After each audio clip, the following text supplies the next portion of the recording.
आज की इस मीटिंग में हम कुछ डेफिनेशनों को और इसके बाद जो टॉपिक हटा दिए गए उनको छोड़ने के बाद में जो भी इस बुक में सिलेबस में है उसको कराएंगे। लेकिन आप क्या है कि अगली मीटिंग से जो दूसरी वाली बुक है ना, लीनियर अलजेब्रा के नाम से, उसको भी खरीद लेंगे और जिनके पास है वो उसी से काम चलाएं।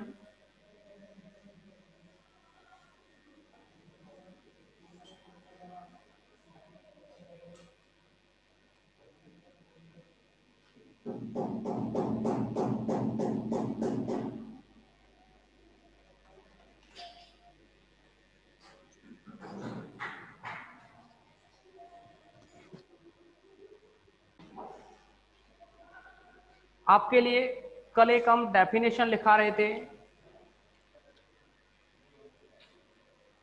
वेक्टर सब स्पेस की।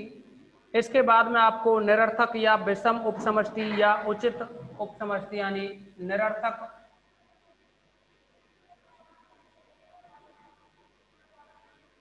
या विषम तथा उचित उपसमष्टि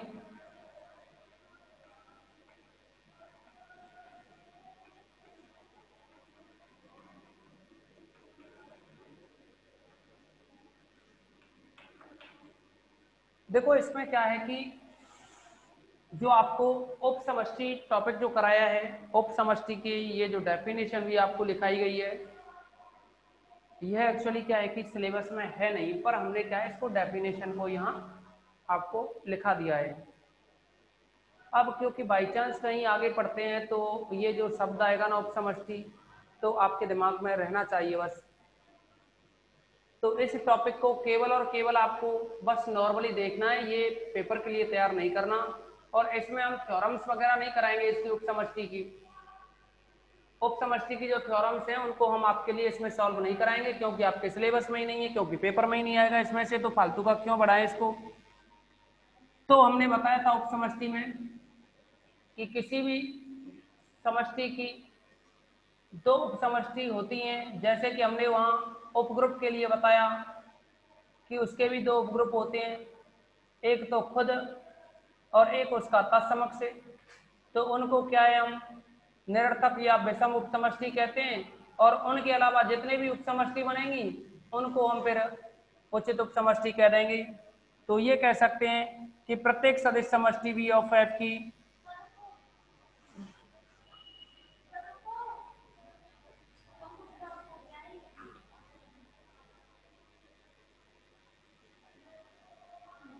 प्रत्येक सदिश समष्टि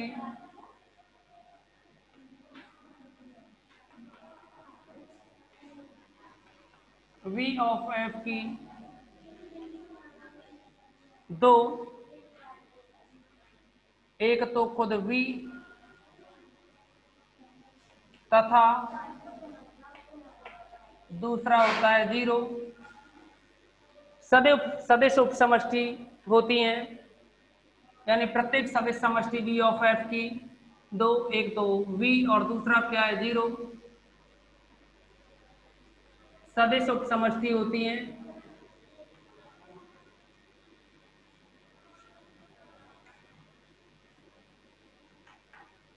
इन्हें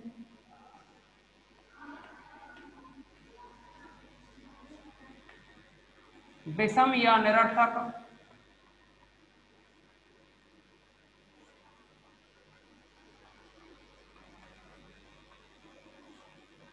उपसमष्टि कहते हैं।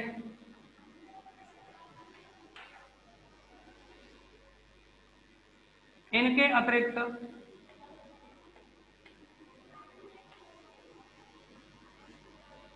वी ऑफ एफ की जितनी भी उपसमष्टि होंगी उन्हें उचित उपसमष्टि कहते हैं। इनके अतिरिक्त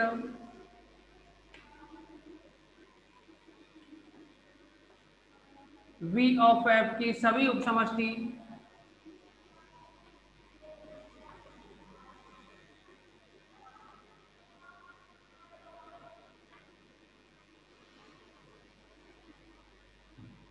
उचित उपसमष्टि कहलाती हैं।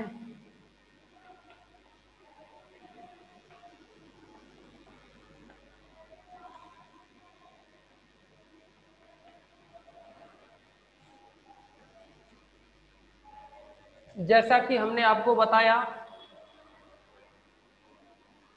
कि सिलेबस में वेक्टर सब स्पेस के नाम से टॉपिक नहीं है, लेकिन ये डेफिनेशन हमने लिखा दी है। वेक्टर सब स्पेस यानी सदिश उपसमष्टि, इसकी कुछ थ्योरम्स हैं, तो उनका जिक्र यहां नहीं किया जाएगा। फिर केवल डेफिनेशन को आप अपने माइंड में रखोगे। इसके बाद में डायरेक्ट सम ऑफ सब स्पेस, इस टॉपिक को भी हटा दिया है। डायरेक्ट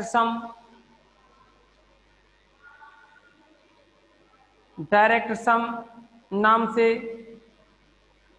जो टॉपिक है उसको हटा दिया, यानी अनुलोम योगफल, इस टॉपिक को हटा दिया है। लेकिन अब हम आपको एक रैखिक योग पर डेफिनेशन है, यानी रैखिक योग की जो डेफिनेशन है इसके बारे में डिस्कस करेंगे। यह सिलेबस में है। लीनियर सम के नाम से कोई टॉपिक नहीं हटाया गया और ना ही ये हटाया जाएगा, क्योंकि इसकी जरूरत हमें बार बार पड़ती रहेगी। लीनियर सम की जरूरत आगे पड़ेगी। तो जैसा कि हमने आपको बताया कि आप क्या है कि दूसरी जो बुक है उसको भी खरीद लेंगे, अब उसकी आपको जरूरत पड़ती रहेगी, उस दूसरी वाली बुक की।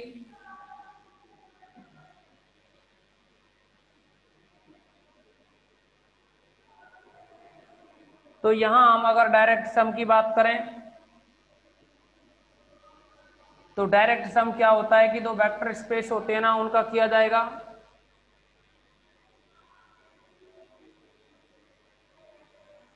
तो डेफिनेशन है ये, डायरेक्ट सम यानी रैखिक, सॉरी लीनियर सम, डायरेक्ट सम तो आपके सिलेबस में नहीं है, यहाँ लीनियर सम है ना, रैखिक योग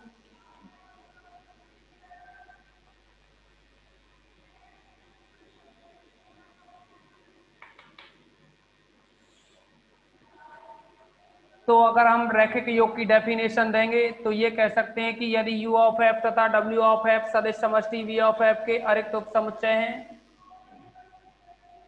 यदि u ऑफ f तथा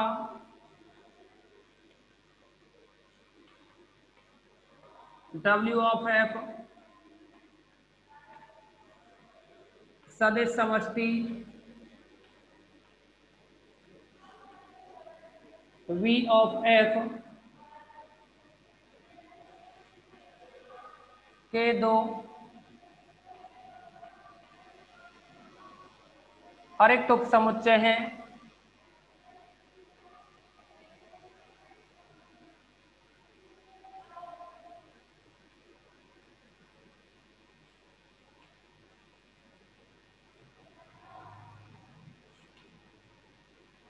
तब इनका योग निम्न प्रकार परिभाषित है।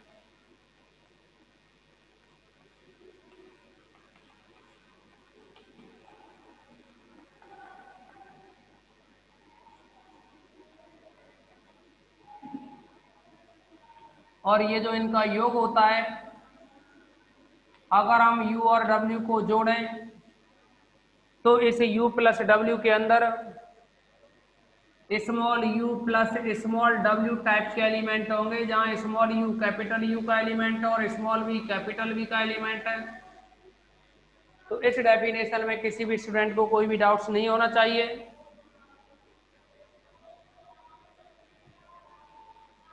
इसके अलावा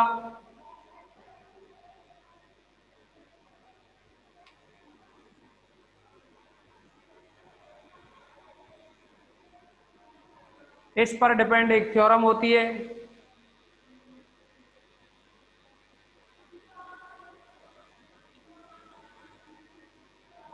उसकी बात करें।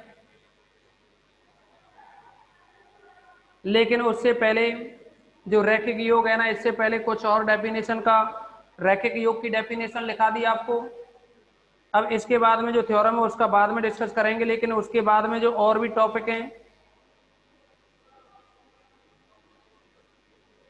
एक आता है इसमें सदिशों का एक घात संचय। तो ये टॉपिक आपके सिलेबस में है पूरा,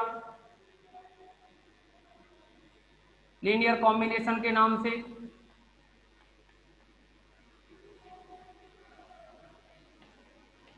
आपने जब एलपीपी पढ़ी थी तो वहां सदिशों का एक घात संचय काम में आया होगा, लीनियर कॉम्बिनेशन के नाम से, जहां आपने एक घाततः स्वतंत्र और एक घाततः परतंत्र पढ़े थे ना, वो यहाँ भी काम आएंगे आने को तो, लेकिन वहां भी पढ़ चुके हैं आप एलपीपी की बुक में। एलसी और एलआई याद होगा आपको, एलडी और एलआई, लीनियर डिपेंडेंट और linear independent. Question number chapter number जो सेकंड था उसमें क्वेश्चन नंबर पहला ही ए एक्सरसाइज का दे रखा था, उसके कई भाग थे। तो अब देखिए हम यहाँ सदिशों के एक घात संचय की बात करें तो इसमें मान लीजिए V फील्ड F पर एक सदिश समष्टि है,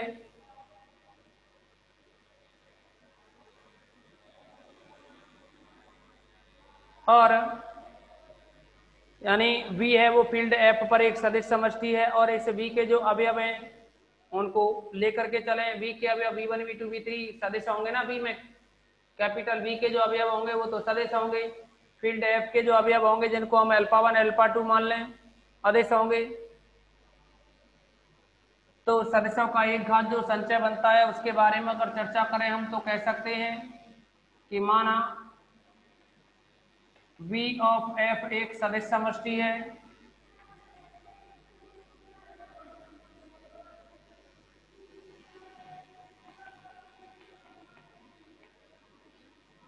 तथा इसमें जो कुछ एलिमेंट है V1 V2 V3 Vn type के, तथा V1 V2 V3 Vn belongs to capital V, एवं या V1 V2 V3 Vn belongs to capital V के लिए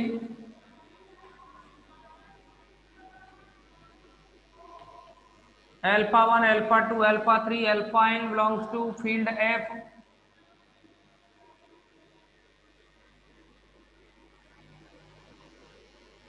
के अवयव, या ये कह दें कि फील्ड F में बिलोंग कर रही है, तब एक V कैपिटल V का जो अवयव है तब small v belongs to capital V।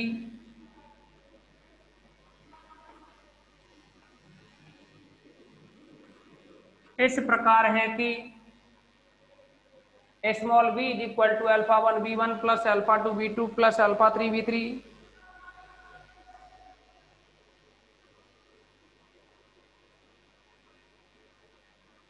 इस प्रकार है कि ये जो v है वह है अल्फा 1 और v1, अल्फा 2 और v2, ऐसे ही अल्फा 3 v3, इनके योग के रूप में लिखा जा सकता हो। देखेंगे कि V ऑफ F एक सदिश समष्टि है और इसमें कैपिटल V के जो अवयव हैं वो V1 V2 V3 Vn है, और F जो फील्ड है उसके element alpha 1 alpha 2 alpha n है।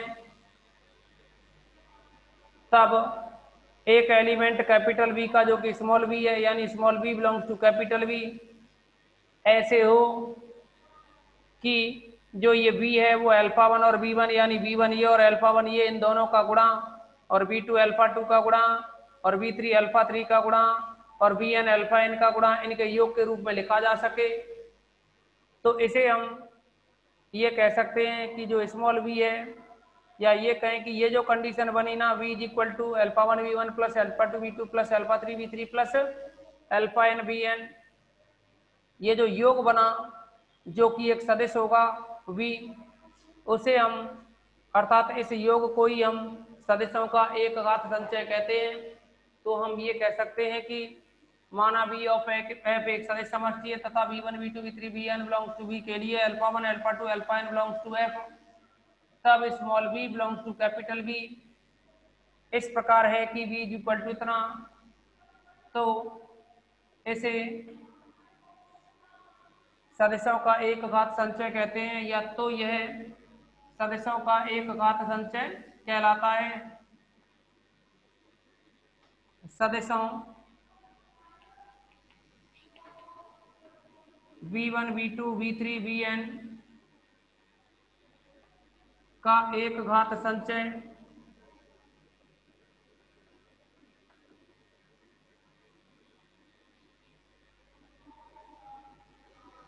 कहलाता है।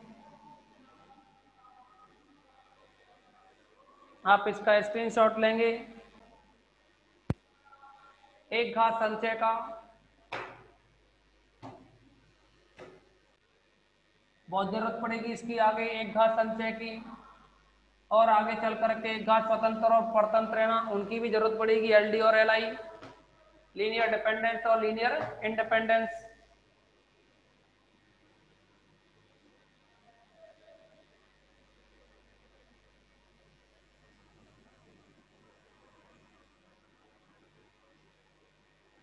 आपके लिए क्वेश्चन दे रखा है इसमें,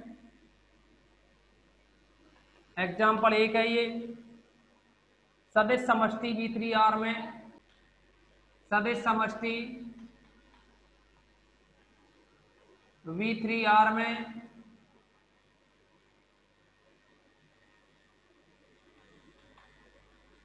v इज इक्वल टू 1 -2 5 को v1 is equal to 1 2 3,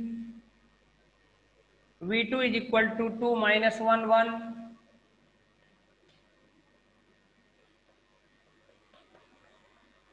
v3 is equal to 1 1 1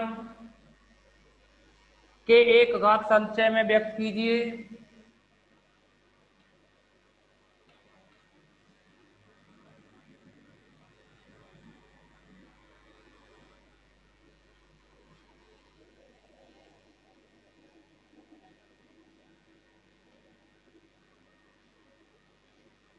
तो ये हमें क्या है, इसके लीनियर कॉम्बिनेशन की फॉर्म में लिखना है। इसे लीनियर कॉम्बिनेशन की फॉर्म में लिखने के लिए आप देखेंगे इसमें कि सदिश समष्टि V3R, यहाँ V3R का जो मीनिंग होता है, V3R का मतलब है कि इस V3 जो यहाँ वेक्टर स्पेस दे रखा है ना V3, जो कि फील्ड R पर है, तो इसमें V3 के जो एलिमेंट बनेंगे, 3 का मतलब होता है यहाँ कि XYZ की फॉर्म में, यानी 3 ट्रिपल की फॉर्म में। यहाँ XYZ 3 कोऑर्डिनेट्स होने चाहिए। अगर V4 का होता है, इसका मतलब होता कि यहाँ x1 x2 x3 x4 की फॉर्म में ऐसे बनता है ये एलिमेंट। तो इस तरह से ये V3R का मीनिंग रहा। अब हमसे जो पूछा है इसमें कि V3R में एक जो V है, V ये जो 1 -1 5, इसको V1 V2 V3 के एक घात संचय के रूप में व्यक्त कर सकते हैं। तो इसके लिए क्या करेंगे हम कि कुछ सदिश जो V1 V2 V3 है, इनके रेस्पेक्ट में हम कुछ अदिश लेकर के चलेंगे जो फील्ड R के एलिमेंट होंगे। यहाँ फील्ड R है, V क्या है, सदिश है। तो हम ये कह सकते हैं, माना V1 V2 V3 belongs to capital V के लिए अल्फा बीटा गामा मान सकते हैं, या फिर अल्फा 1 अल्फा 2 अल्फा 3 मान सकते हैं फील्ड R के एलिमेंट। माना V1 V2 V3 belongs to capital V के लिए alpha beta gamma belongs to R such that यहाँ जो V है उसको लिख सकते हैं alpha V1 plus beta V2 plus gamma V3। तो अब इसको दोबारा से ज्वाइन करेंगे, इसके बाद आगे बढ़ेंगे। एक बार ज्वाइन करेंगे, दोबारा इसको रिज्वाइन करें।